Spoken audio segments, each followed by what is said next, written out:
हुआ होगा।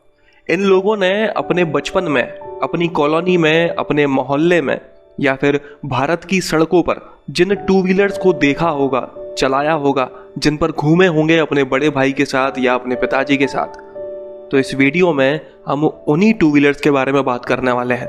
बात करने वाले हैं 80 और 90 के दशक के कुछ पॉपुलर टू व्हीलर्स के बारे में, जिनको देखकर आपको यकीनन अपना बचपन याद आ जाएगा। तो चलिए शुरू करते हैं।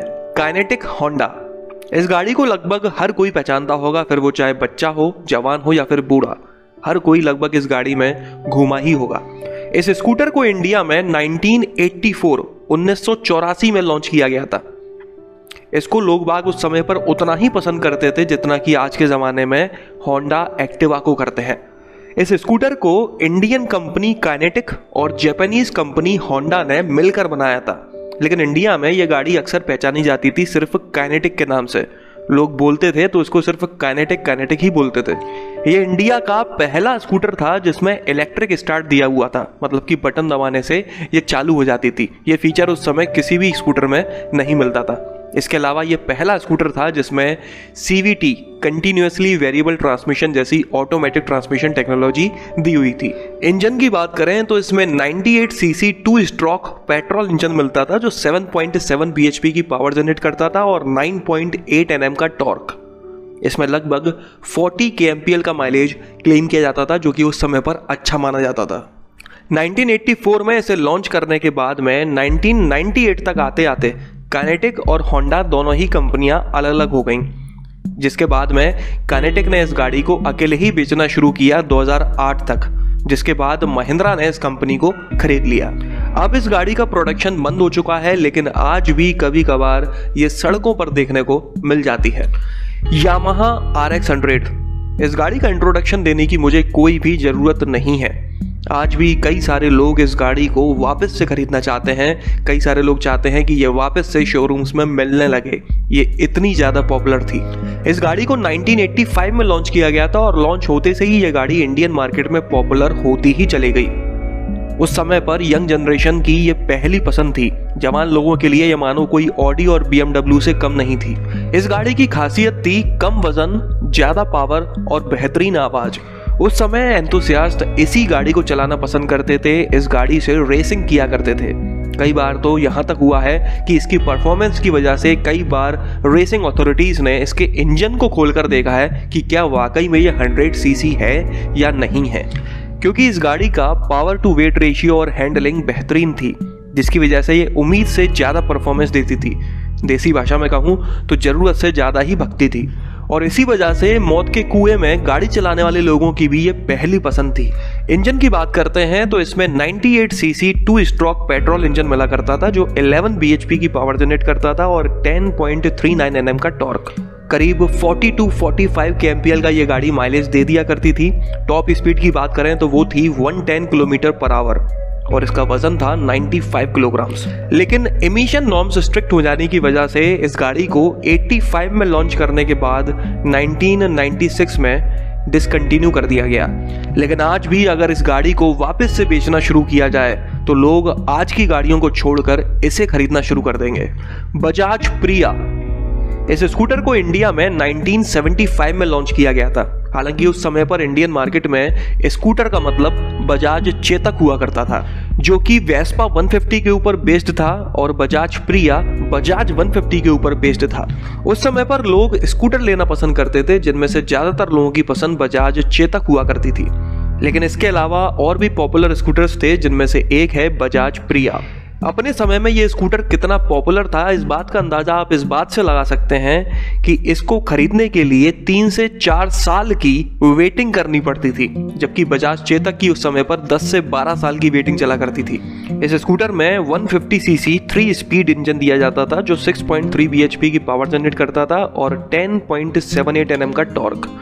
इसकी टॉप स्पीड थी 80 km/h, 45 kmpl का माइलेज मिला करता था। 75 में लॉन्च करने के बाद इसे 1992 में डिसकंटिन्यू कर दिया गया। Hero Honda Splendor. इस गाड़ी को तो हर कोई जानता ही होगा, आज भी इसे हीरो वाले बेचते हैं। लेकिन अगर मैं इसकी फर्स्ट जनरेशन की बात करूं तो इसे इंडियन मार्केट में सबसे पहली बार 1994 1994 में लॉन्च किया गया था। लॉन्च होते से ही इस गाड़ी ने मानो तहलका मचा दिया था। ऐसा लग रहा था जैसे फ्री में बट रही है, हर कोई इसी गाड़ी को खरीद रहा था। हीरो होंडा वालों ने इस गाड़ी की हर साल लगभग 10 लाख तक यूनिट्स बेची हैं। कई सालों तक ये motorcycle top selling two wheeler बनी रही, लेकिन उसके बाद एक्टिवा ने इसकी पोजीशन छीन ली। स्प्लेंडर असल में सक्सेसर थी हीरो होंडा CD 100 और स्लीक की। आज भी इस गाड़ी को हजारों लोग हर महीने खरीदते हैं। पुराने वाले मॉडल को तो डिसकंटिन्यू कर दिया गया है, लेकिन हाल फिलहाल ये लगभग 3 मॉडल्स में मिलती है।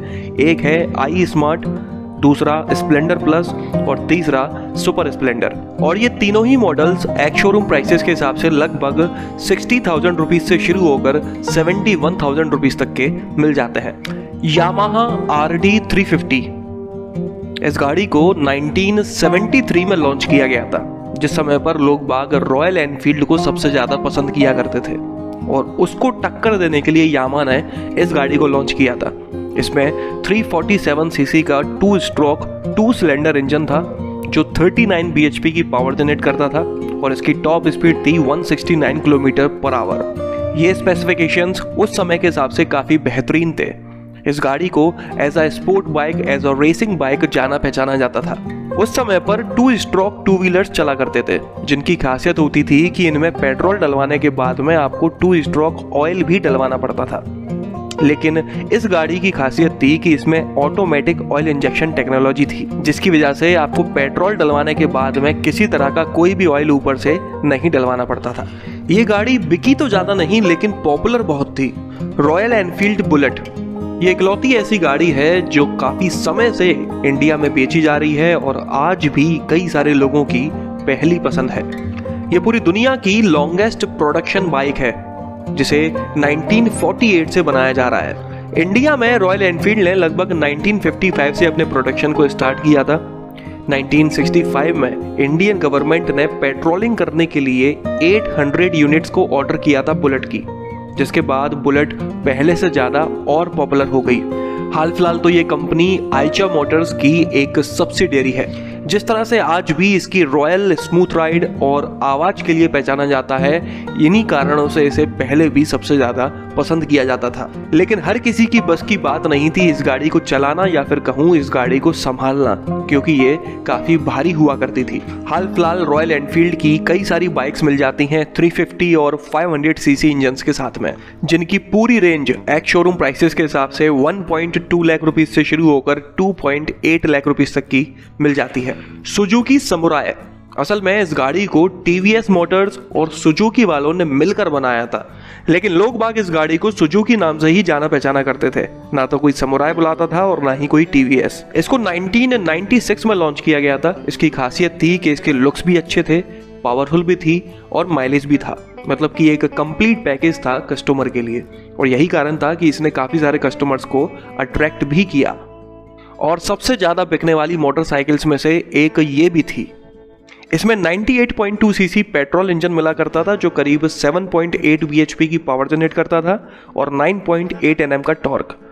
4 गियर मिला करते थे और 87 किलोमीटर पर आवर की इसकी टॉप स्पीड थी। हाल फिलहाल तो टीवीएस और सुजुकी का टाई अप खत्म हो चुका है और इस गाड़ी के प्रोडक्शन को भी काफ़ी पहले बंद कर दिया गया है। हीरो होंडा CD 100, इस गाड़ी को 1985 में लॉन्च किया गया था और अभी भी दूसरे नाम से बेचा जाता है। जब इसे लॉन्च किया गया था तब तो लगभग कोई भी इसे नहीं खरीद रहा था। लोगों ने सोचा कि हीरो होंडा वालों ने कोई बकवास गाड़ी लॉन्च कर दी है, लेकिन जैसे जैसे समय के साथ पेट्रोल के प्राइसेस बढ़ते गए, वैसे वैसे लोगों ने इस गाड़ी को खरीदना शुरू कर दिया, क्योंकि इसके साथ काफ़ी अच्छा माइलेज क्लेम किया जाता था और देखते ही देखते ये बेस्ट सेलिंग बाइक्स में से एक बन गई।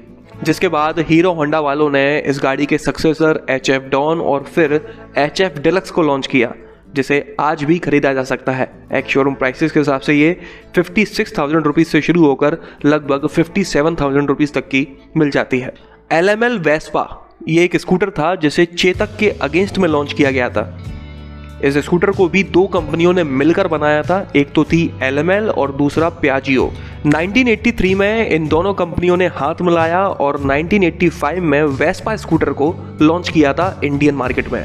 पता नहीं आप लोग इस बात को जानते हैं या नहीं, लेकिन LML का ओरिजिनली फुल फॉर्म तो है लोहिया मशीन्स लिमिटेड, लेकिन इसका एक फनी फुल फॉर्म भी चला करता था जो था ले मत लेना। शुरुआत में तो पियाजियो वालों ने बजाज के साथ मिलकर स्कूटर को लॉन्च करने की प्लानिंग की थी, लेकिन कुछ रूल्स एंड रेगुलेशंस की वजह से वो प्लानिंग सक्सेसफुल नहीं हो सकी। फिर बाद में LML से हाथ मिलाकर इस स्कूटर को लॉन्च किया गया। इस स्कूटर ने भी काफी कमाल कर दिखाया। अगर मैं ऐसा कहूं कि चेतक के बाद लोगों की दूसरी पसंद कोई थी तो वो थी LML वेस्पा। इसकी खासियत थी कि ये बजाज चेतक से ज़्यादा स्टाइलिश और हल्का था, जिसकी वजह से इसको चलाने में आसानी होती थी।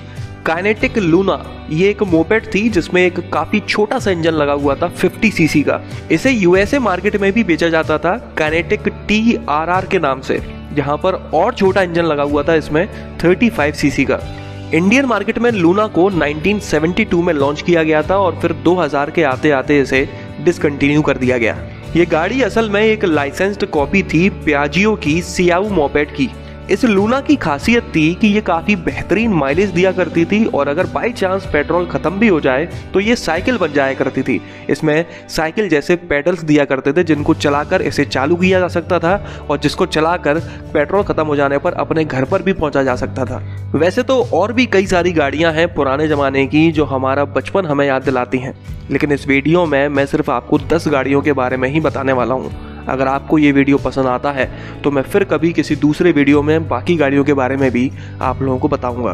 तो चलिए इस वीडियो में तो बस इतना ही। अगर आप लोगों को ये पसंद आया हो तो इसे लाइक कर दीजिएगा, इस चैनल को सब्सक्राइब कर लीजिए और बेल आइकन को दबाना बिल्कुल ना भूलना। आपका दिन शुभ रहे। धन्यवाद।